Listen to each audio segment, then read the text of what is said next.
ಗದಗ ಜಿಲ್ಲೆಯ ರೋಣ ಪಟ್ಟಣದ ಸಾಹಿತ್ಯ ಭವನದಲ್ಲಿ ಕರ್ನಾಟಕ ರಾಜ್ಯ ದಲಿತ ಸಂಘರ್ಷ ಸಮಿತಿ ಅಂಬೇಡ್ಕರ್ ವಾದ ಸಂಘಟನೆಯಿಂದ ರಾಜ್ಯಮಟ್ಟದ ಸ್ಪರ್ಧಾತ್ಮಕ ಪರೀಕ್ಷೆ ಯಶಸ್ವಿಯಾಗಿ ಜರುಗಿತು. ಸ್ಪರ್ಧಾತ್ಮಕ ಪರೀಕ್ಷೆ ಕಾರ್ಯಕ್ರಮವನ್ನು ಉದ್ಘಾಟಿಸಿ ಮಾತನಾಡಿದ ರಮೇಶ್ ಬಾಳಮ್ಮನವರ್, ಇಂತಹ ಸ್ಪರ್ಧಾತ್ಮಕ ಪರೀಕ್ಷೆಗಳು ಜಿಲ್ಲೆಯಲ್ಲಿ ತಾಲೂಕುಗಳಲ್ಲಿ ಹೆಚ್ಚು ಜರುಗಬೇಕು. ಇಂತಹ ಕಾರ್ಯಕ್ರಮಗಳನ್ನು ಮಾಡುವುದರಿಂದ ಬಡ ವಿದ್ಯಾರ್ಥಿಗಳ ಜೀವನ ಬದಲಾಗಬಹುದು, ವಿದ್ಯಾರ್ಥಿಗಳ ಬುದ್ಧಿಮಟ್ಟ ಕೂಡ ಹೆಚ್ಚುತ್ತದೆ ಎಂದು ತಿಳಿಸಿದರು. ವಿಜಯ ಚಲವಾದಿ ಮಾತನಾಡಿ, ಮಕ್ಕಳನ್ನ ಶಾಲೆಗೆ ಕಲಿಸಲು ತಂದೆ ತಾಯಿ ಎಷ್ಟು ಕಷ್ಟಪಡುತ್ತಾರೆ ಎಂಬುದು ಪ್ರತಿಯೊಬ್ಬ ವಿದ್ಯಾರ್ಥಿ ಅರ್ಥ ಮಾಡಿಕೊಳ್ಳಬೇಕು. ಶಾಲೆ ಕಲಿಯುವ ವಯಸ್ಸಿನಲ್ಲಿ ಪ್ರೀತಿ ಪ್ರೇಮಕ್ಕೆ ಬಲಿಯಾಗದೆ ಹೆಚ್ಚಿನ ವಿದ್ಯಾಭ್ಯಾಸಕ್ಕೆ ಗಮನ ಕೊಟ್ಟರೆ ಮುಂದಿನ ದಿನಮಾನಗಳಲ್ಲಿ ಉನ್ನತ ಹುದ್ದೆಯನ್ನು ಪಡೆಯುತ್ತೀರಿ ಎಂದು ತಿಳಿಸಿದರು.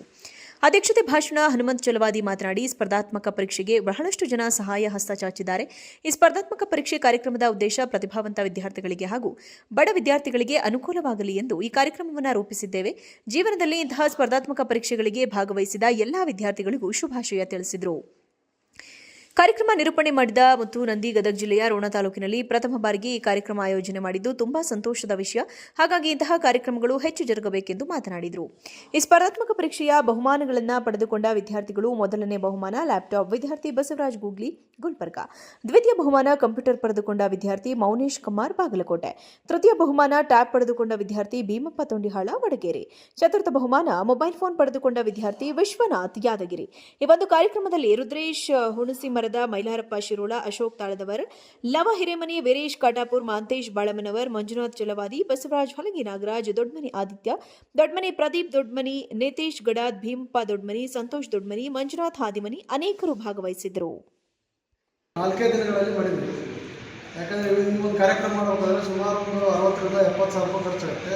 ಹಾಗಾಗಿ ನಾವು ಇದನ್ನು ಕೇವಲ 4 ದಿನದಲ್ಲಿ ಮಾಡಿದ್ವಿ. ಆದರೆ ಹೆಚ್ಚು ಪ್ರಚಾರ ಎಲ್ಲಿ ಮಾಡಿಲ್ಲ. ನಾವು ಹೆಚ್ಚು ಪ್ರಚಾರ ಮಾಡದ ವಿಷಯವಾಗಿ ಇವತ್ತು ಜನಸಂಖ್ಯೆ ಕಡಿಮೆ ಇರ್ಬೋದು. ಮುಂದಿನ ದಿನಮಾನಗಳಲ್ಲಿ ಸ್ವಲ್ಪ ಸಮಯವನ್ನು ತೆಗೆದುಕೊಂಡು ಹೆಚ್ಚು ಕಾಲೇಜುಗಳಿಗೆ ಭೇಟಿಯಾಗಿ ಆಮಂತ್ರಣ ಪತ್ರಿಕೆಯನ್ನು ನೀಡಿ ಹೆಚ್ಚು ವಿದ್ಯಾರ್ಥಿಗಳನ್ನ ಕೂಡಿಸಿ ಒಂದು ವ್ಯವಸ್ಥಿತವಾಗಿ ಈ ಪರೀಕ್ಷೆಯನ್ನು ಬರೆಯುವಂಥ ಕೆಲಸವನ್ನು ನಮ್ಮ ಸಂಘಟನೆಯ ಮುಖಂಡರೆಲ್ಲರೂ ಸೇರಿ ನಾವು ಮಾಡ್ತೇವೆ ಅಂತ ಹೇಳಲಿಕ್ಕೆ ಬಯಸ್ತಾ ಇದ್ದೀನಿ.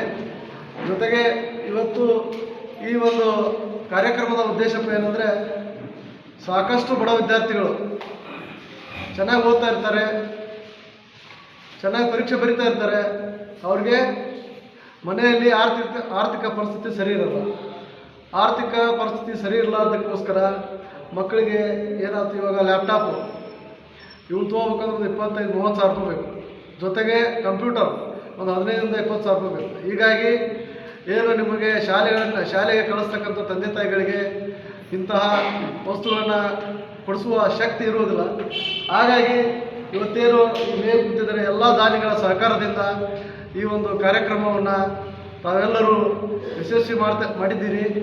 ಜೊತೆಗೆ ಸಮಯದ ಅಭಾವ ಕೂಡ ತುಂಬ ಆಗಿರೋದರಿಂದ ಈ ಕಾರ್ಯಕ್ರಮವನ್ನು ಇಲ್ಲಿಗೆ ಮುಕ್ತಾಯ ಮಾಡಿ ಪರೀಕ್ಷೆ ಬರಲಿಕ್ಕೆ ಅವಕಾಶ ಮಾಡಿಕೊಡ್ತೈತಿ. ಜಯ ಭೀಮ್, ಜಯ ಪ್ರಬುದ್ಧ.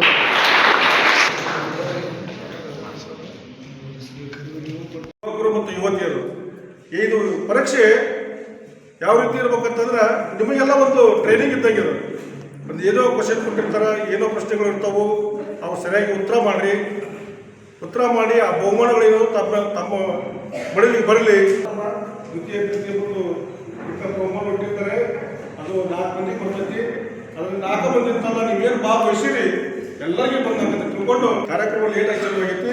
ಅದಕ್ಕೆ ಕಾರ್ಯಕ್ರಮದ ಆಯೋಜಕರ ಪರವಾಗಿ ನಾನು ಕ್ಷಮಿಸ್ತೀನಿ. ಯಾಕಂದ್ರೆ ನಾನು 10 ಗಂಟೆಗೆ ಬಂದಿದ್ದೆ. ನಾನು ಕೂಡ ನಿಮ್ಮಾಗಿ ನೀವು ಬಂದಿದ್ರಿ, ಎಲ್ಲ ಒಟ್ಟು ಬಂದಿದ್ರಿ. ಸ್ವಲ್ಪ ಕಾರ್ಯಕ್ರಮದ ಮತ್ತು ವ್ಯತ್ಯಾಸ ಆಗೋದು ಸಹಜ. ಆ ರೀತಿ ತಮ್ಮ ಒಂದು ಪರೀಕ್ಷೆ ಒಳ್ಳೆ ರೀತಿ ಆಗಿತ್ತು ನಾನು ಆಶಿಸುತ್ತಾ ನನಗೆ ಮಾತು ಮಾತಾಡೋಕ್ಕೆ ಅವಕಾಶ ಕೊಟ್ಟಿದ್ದೇನೆ.